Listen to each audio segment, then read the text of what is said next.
Hello and welcome to another episode of the CUFI Weekly, and this week we must talk about the situation currently unfolding in Iran. Now, this has been happening for a number of weeks now, these large-scale protests against the regime in the country.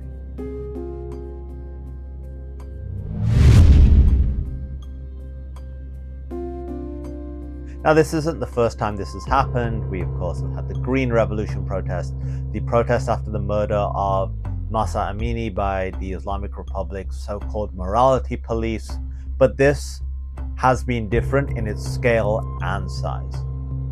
Now, I don't want to go in depth about why these protests are happening right now. Of course, it's a mixture of the same things: the economic situation, the suppression by the regime, etc., etc. And there are plenty of resources out there. Even on CUFI social media, we have resources explaining how these protests have come about.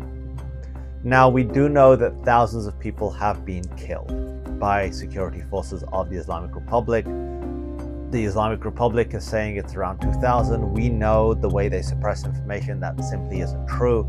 Other figures have it much higher, between 16,000 and 20,000, if not higher. This regime, which is willing to spend hundreds of thousands, millions of dollars spreading terrorism in Lebanon, in Israel, all over the world, in Syria, but isn't willing to take steps to improve the economy domestically. It would rather murder its own people. But what I want to talk about today is the absolute hypocrisy of the so-called defenders of human rights right here in the West. You remember all those people who, after Israel was attacked, were so vocal in defending the rights of Gazans. Those who were so quick to condemn Israel taking any action to respond after it had been attacked on October 7th, because they said they cared about human rights. They cared about human life. They didn't care about Israeli lives on that day, and right now they don't care about Iranian lives. The people who have been horrendously suppressed for decades. And they're doing literally what these people did, protested. But they're not threatening anyone. They're not calling for anyone's destruction. They're simply calling for freedom in Iran. The Iranian people are just yearning for freedom. And for that, they're being murdered. And these same people who took to the streets to act as defenders for terrorists and murderers after October 7th are completely silent. Their concern for human rights that they claimed has disappeared.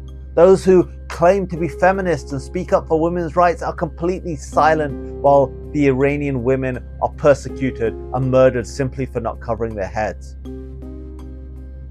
The hypocrisy is disgusting. In fact, what is even more, I can't even say shocking because it's not shocking to me anymore, is that these so-called defenders of human rights and freedoms are actually taking the side of the regime. A regime which has probably killed millions of its own people in its decades of suppressive rule. A regime which is more interested in murdering its opponents overseas than looking after the welfare of its own people. Complete silence. The celebrities who rushed to post "All eyes on Rafah," the celebrities who rushed to make it clear where they stood with their little hand pins, completely silent.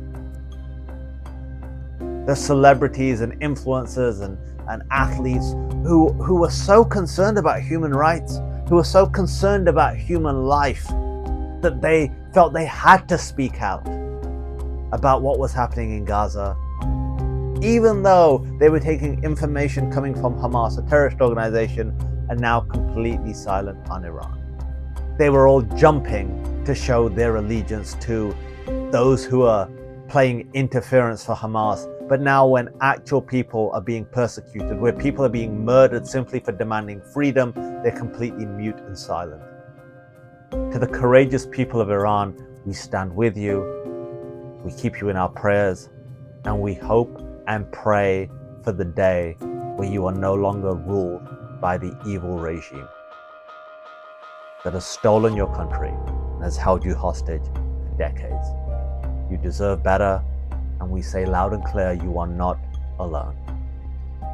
This is Qasim Hafiz for the CUFI Weekly. For Zion's sake, do not remain silent. Thanks for checking out this episode. Be sure to like and subscribe so you get a notification every time a new episode hits. And if you want to check out some of our previous episodes, and we've got some really good ones, click on one of the thumbnails and that will take you right there. And finally, if you want to know more about CUFI and the work we do, go to cufi.org to check out all the resources we have available free to you.